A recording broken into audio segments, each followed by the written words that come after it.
Ok, aujourd'hui en fait je veux te parler de l'âge d'or. Qu'est-ce que j'entends par âge d'or? Qu'est-ce que plusieurs ont entendu par âge d'or? Qu'est-ce que cela signifie pour nous, petits êtres humains? Qu'est-ce qu'on peut faire? Eh bien, c'est ce que je vais essayer de t'expliquer. La première idée, c'est cette idée de flash solaire. Et pour t'en parler, je t'ai pris un chercheur du nom de David Wilcock, qui est en fait, pour moi, je pense, celui qui a le plus grandement théorisé et essayé de travailler sur cette idée-là de flash solaire. En fait, il a étudié les anciennes civilisations, les peuples indigènes, les grands courants majeurs religieux, et trouvé un socle commun, en fait, une idée commune à travers tous ces courants-là. Et cette idée-là, c'est cet événement solaire. Alors en fait, selon David Wilcock, le Soleil se chargerait d'énergie pendant des années et qu'à un moment donné, eh bien, il lâche la purée et nous balance toute son énergie de plein fouet et change d'un coup d'un seul, d'une manière drastique, notre état d'être. En fait, pour David Wilcock, il appelle ça l'ascension. L'ascension pour lui, en fait, c'est cette idée que nous, petits êtres humains, quand nous allons être frappés par cette énergie, allons subir ce qu'il appelle une renaissance spirituelle. On commençait à développer, selon lui, des capacités telles que la télépathie, la télékinésie, des capacités extrasensorielles, l'intuition, enfin bref, on va se sentir apparemment beaucoup plus connecté à, pour moi, ce que j'appelle en fait cette source divine qui nous entoure et qui fabrique tout à chaque instant.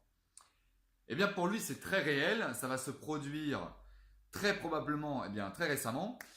Et pour prouver ce fait-là, récemment il y a eu un événement très similaire qui s'est produit sur Proxima Centauri, qui est notre étoile la plus voisine. Et cette étoile-là a subi, il s'est passé carrément un événement solaire énorme, du jamais vu si tu veux. Donc ça vient vraiment en fait appuyer cette théorie qu'un flash solaire pourrait être très très imminent. La NASA en fait nous explique que notre système solaire, notre système solaire bouge et en fait se dirige vers un nuage interstellaire beaucoup plus chargé d'une manière énergétique de par des plasmas, des gaz. Enfin bref, je ne vais pas ici rentrer dans les détails.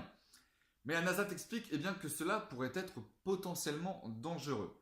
Donc, je ne suis pas ici en train de te faire un peu du porno de la peur, mais il y a de fortes chances qu'on se dirige vers cet événement solaire.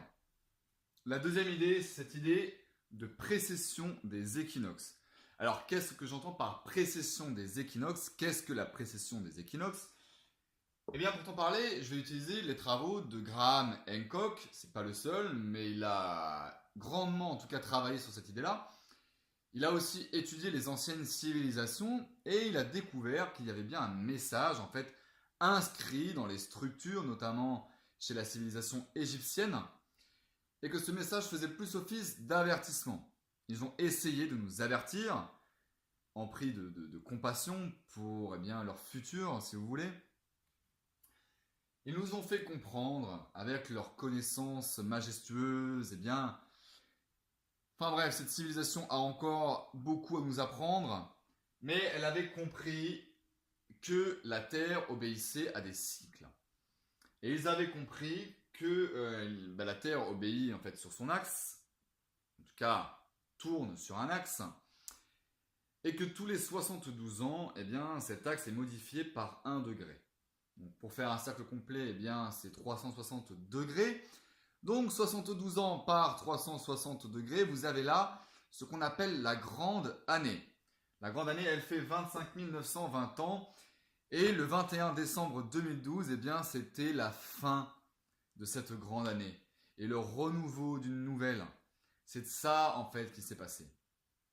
Et le dernier point que j'aimerais soulever avec toi, c'est l'idée de changement de pôle.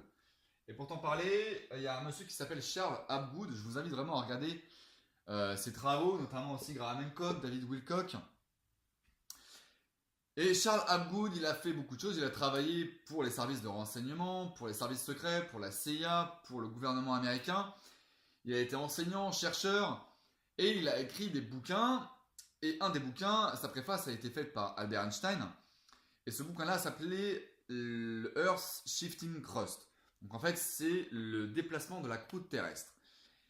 Et il défendait la théorie selon laquelle la croûte terrestre de la Terre bouge à certains événements cycliques et qu'elle avait déjà, enfin que les pôles avaient déjà changé dans le passé et ça avait zouké pas mal.